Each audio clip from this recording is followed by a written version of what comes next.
Kagame est-il malade? Il ne voyage plus. J'ai déjà mentionné que Kagame sort rarement de sa résidence, une information confirmée par une source que nous jugeons fiable.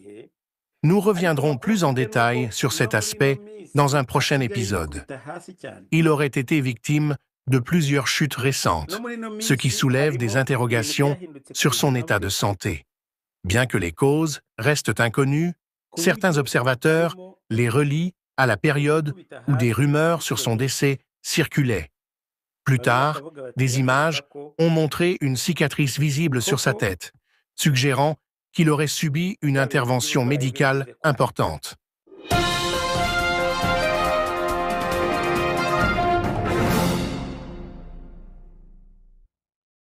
Si je vous disais que le Rwanda, ce pays souvent présenté comme un modèle de stabilité en Afrique, pourrait bientôt sombrer dans l'inconnu, me croiriez-vous? Paul Kagame, l'homme fort de Kigali depuis plus de 30 ans, semble disparaître de la scène publique. Moins de voyages, moins d'apparitions et des rumeurs persistantes sur sa santé. Que se passe-t-il vraiment derrière les murs de sa résidence?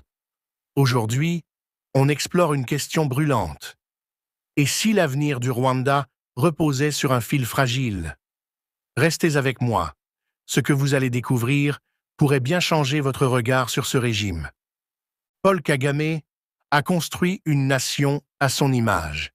Disciplinée, moderne, mais aussi autoritaire.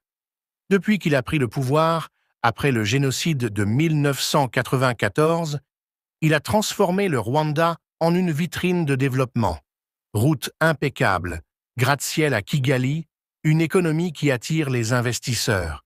Mais à quel prix? Hier, sur sa chaîne YouTube, Jean-Paul Tourayi-Chimier, un observateur bien connu, a lâché une bombe.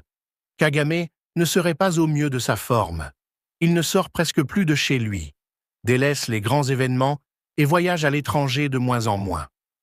Pour un homme qui a toujours cultivé une image de leader omniprésent, ce silence est assourdissant. Est-ce un simple repos bien mérité ou le signe que quelque chose de plus grave se trame? Imaginons un instant. Kagame, à 67 ans, n'est pas éternel. Pendant des décennies, il a tenu les rênes d'un système où tout repose sur lui.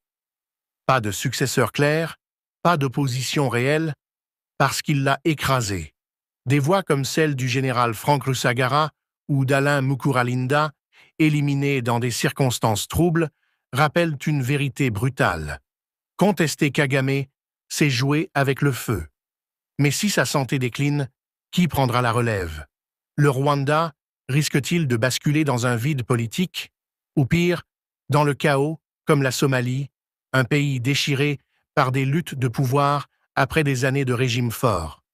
C'est une question que les Rwandais eux-mêmes commencent à murmurer.